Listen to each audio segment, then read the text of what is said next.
현대과학으로는 설명할 수 없는 상식을 벗어난 기괴한 존재나 초자연적인 현상을 확보, 격리, 보호하는 거대한 비밀 조직 SCP-재단.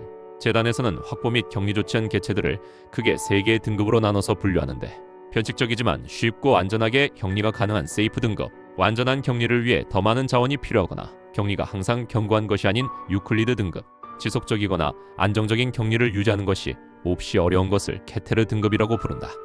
그리고 이번에 재단 측에서 발견한 존재는 재단조차 완벽한 격리를 포기하고 도심 속에 방치할 수밖에 없던 케테르 등급의 개체 SCP-1155 통칭 포식성 거리 예술이었다.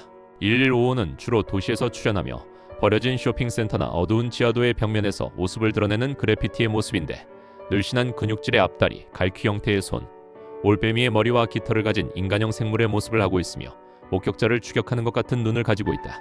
1155에게는 평범한 그래피티처럼 가만히 있다가 자신의 주변 반경 2m 이내에 들어온 대상 한 명을 사냥감으로 정한 후 6초 동안 무차별적인 공격을 한다는 특징이 있는데, 사냥을 마친 뒤 그 대상과 함께 사라져버린다는 특징이 있었다. 재단 측은 이렇게 공격받아 사라진 이들은 어디로 가는 것일까 궁금해하며 D계급 인원에게 GPS 위치 추적기를 부착시켜 실험을 진행해 보았으나 115의 공격 이후 위치 추적은 불가능했다. 현 시점에서는 어떠한 수단으로도 영구 격리가 불가능했는데, 어떻게는 115를 격리하기 위해 1115가 있는 벽면을 통째로 뜯어가려 하거나 115가 있는 벽면을 공격을 해봤으나 그럴 때마다 115는 이미 이동한 이후였다. 결국 115의 영구 격리를 포기한 재단 측에서는 115가 나타나면 그 장소에 일반인들이 접근하지 못하도록 저지하고 동작인식 보안 카메라를 설치해 감시하며 115가 이동한 경우 즉시 기동 특무부대와 지역 내의 모든 요원들에게 통지해 115의 위치를 신속하게 파악해 다시 그 장소 자체를 격리해 일반인들의 접근을 막고 115를 감시하기를 반복했다. 그런 과정에서 115를 목격한 모든 이들을 모두 구금한 뒤 기억 소거제를 투여 후 풀어주는 방식으로 돌려보냈다. 115를 바라본 인간은 115를 더욱 조사하고 싶어지며 긴장과 동시에 매력을 느끼고 가까이 가고 싶은 욕구를 가지게 된다고 추후에 진술을 통해 알아내었다. 허나 피영양자가 115의 변칙성을 인지하고 있다면 이에 억지로 정할 수 있다는 점 또한 알아내었다. 115에게 공격당한 피해자들은 커다란 불이나 발톱으로 공격당했을 때 생길 법한 심각한 열상, 신체 말단의 절단 등의 부상을 입는데, 실험 결과 공격이 대략 끝나기까지는 6초가 소요되었고 이후 115와 사냥감은 그대로 사라지게 된다. 사냥을 마친 115는 7일 내 다른 장소에서 다시 모습을 드러내며 사냥을 이어갔다. 이에 재단 측에서는 115가 사냥감을 공격하고 있을 때 다른 누군가가 115를 쳐다보면 공격을 중단하고 장소를 벗어난다는 점을 알고 있었는데, 재단 측에서는 115가 어떤 방식으로 공격하는지 알아보기 위해 D계급 인원들을 일부러 공격을 받게 하는 공격 중단 실험을 진행했다.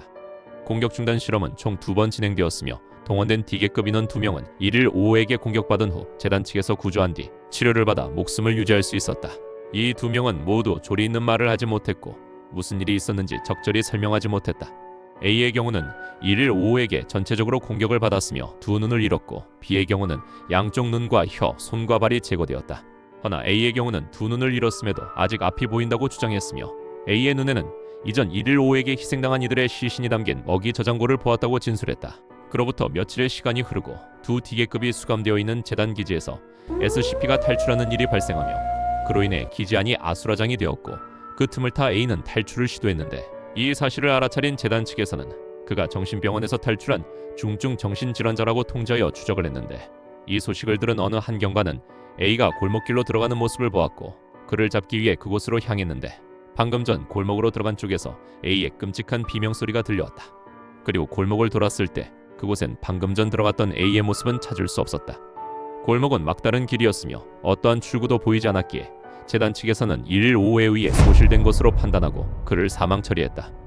그 시각 아수라장이 된 재단 기지 내에 남아있던 B의 경우는 공격 중단 실험의 결과로 손과 발이 없는 상태였기에 도망칠 수 없었는데, 재단 측에서는 SCP로 인해 아수라장이 되어 B의 수감시설을 옮기기로 하게 되었다. 한편 이때 115의 이동 주기가 갑자기 빨라졌다는 보고가 들어오는데, 이때마다 발견되는 1155의 모습은 사냥 추적을 암시하는 자세였다. 추후 115는 빌딩 한쪽 벽 높은 곳에 몇 시간 동안 출현하게 되는데, 그 덕분에 쉽게 발견할 수 있었다. 다행히도 높은 위치에 출현한 덕분에 목격자 그 누구도 115에게 접근할 수 없었고 피해자는 나타나지 않았는데, 갑작스럽게 115가 이런 움직임을 왜 보이는지 생각해본 재단 측에서는 115가 마치 누군가를 찾고 있는 것 같다고 느꼈고 재단 측은 며칠 전 A가 115에게 공격당해 소실된 것을 떠올리고는 115가 사냥에 실패했던 사냥감들을 찾고 있는 게 아닌가라고 추측했고 B를 이동시켜보기로 했다. 그 결과 재단 측의 예측이 맞았던 것인지 115는 B가 탑승한 운송 차량의 경로를 따라 벽, 광고판, 교량 등에 여러 차례 출연하며 추적을 하기 시작했는데 그동안 B는 초조해하기 시작했다. 재단 측에서는 결국 B를 115에게 주기로 했고 도시 외곽의 외딴 장소로 B를 옮긴 뒤 115가 그려진 벽으로 다가가 그를 배치했다. 그 후 시선을 거두자 115와 함께 B는 그 자리에서 사라져버렸고 115는 만족한 듯 다시 이전과 같이 통제 가능한 이동 양상을 보였다.